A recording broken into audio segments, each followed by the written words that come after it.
जम्मू कश्मीर के नौसेना सेक्टर में भागलपुर नौगछिया में इस्लामपुर भिट्टा गांव के जवान संतोष यादव ड्यूटी के दौरान शहीद हो गए। उनका पार्थिव शरीर पटना एयरपोर्ट पर पहुंचा, जिसके बाद उप मुख्यमंत्री सम्राट चौधरी, केंद्रीय मंत्री गिरिराज सिंह, नेता प्रतिपक्ष तेजस्वी यादव ने उन्हें श्रद्धांजलि दी।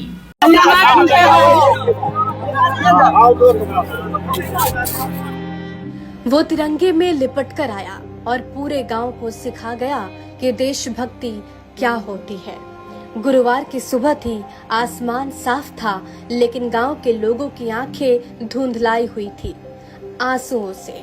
पत्नी का रो रो कर बुरा हाल, सुहाग लुट गया मेरा।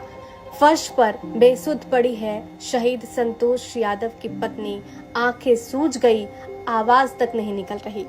जम्मू कश्मीर के नौशेरा सेक्टर में ड्यूटी के दौरान शहीद हुए भागलपुर नवगछिया के हवलदार संतोष यादव की पत्नी का रो रो कर बुरा हाल है। अंतिम दर्शन के लिए पहुंची शहीद संतोष यादव की पत्नी बेसुध पड़ी हुई हैं, हाथ जोड़कर अंतिम विदाई दे रही हैं, लेकिन आंखों से आंसू रुक नहीं रहे।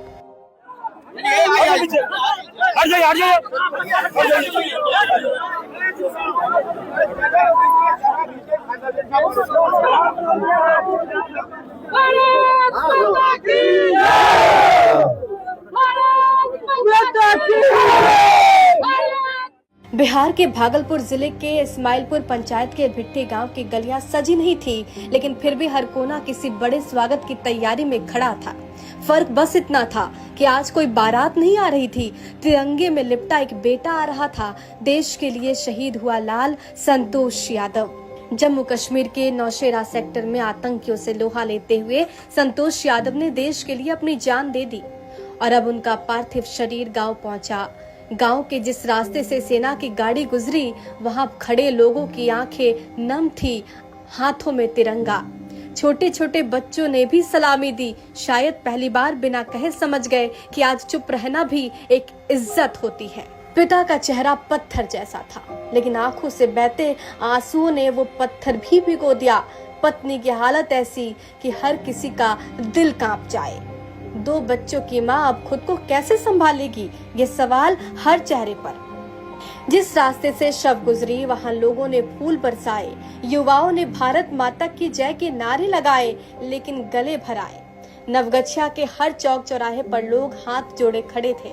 राजकीय सम्मान के साथ शहीद संतोष यादव का अंतिम विदाई किया जाना है, लेकिन इसी बीच मर्माहत करने वाली ये तस्वीर सामने आई, जिसमें शहीद संतोष यादव की पत्नी का रो रो कर बुरा हाल है। पार्थिव शरीर के अंतिम दर्शन के लिए पहुंची उनकी पत्नी बेसुध पड़ी हुई हैं। ये सिर्फ एक फौजी की शहादत की खबर नहीं, ये उस औरत की टूटी हुई दुनिया की कहानी है जो कल तक अपने पति के लौट आने की राह देख रही थी। आज सिर्फ उसकी चुप्पी है और आंखों में एक ही सवाल कि अब किसके साथ रहूंगी, अब किसके साथ जीऊंगी। ये दृश्य देखकर आपका भी कलेजा फट जाएगा। लाएंगे अखिलेश इस बार पीढ़ी सरकार, लाएंगे अखिलेश इस बार पीढ़ी सरकार। हमारे माननीय राष्ट्रीय अध्यक्ष जी को विचारों को, समाजवादी पार्टी को विचार को मानते हुए हमारे पार्टी में आए और माननीय राष्ट्रीय अध्यक्ष जी को विचारधारा को और उनका सारे आंदोलन को देखते हुए जुटे। और मैं सभी को आह्वान करता हूं कि समाजवादी पार्टी में सदस्यता ग्रहण करके मजबूत करें। जय समाजवाद, जय अखिलेश। आइए समाजवाद से जुड़िए, समाजवादी बनिए।